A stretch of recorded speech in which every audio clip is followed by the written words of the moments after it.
Сегодня мы докажем, что аварцы жили на равнине до появления кумыков. Сарир, государство аварцев, имел территорию на равнине Дагестана и выход к Каспийскому морю. Об этом есть и письменные источники, и археологические памятники.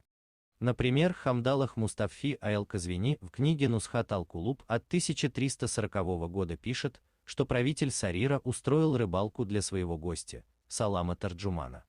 Произошло это во время правления халифа Васика, 842-847 годы. Это сведение помимо прочих показывает, что Сарир владел частью берега Каспийского моря.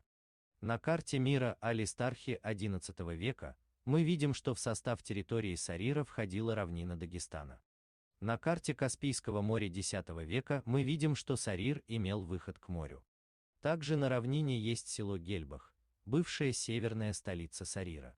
Гельбах имеет аварский этноним Гел-Мерка и Бах-Взимание. Следует обратить и на аварские слова Ральят, море и Карачел-волна. Это слова исконно аварские. Надеюсь, кумыки примут исторический факт и, наконец, смирятся над этим.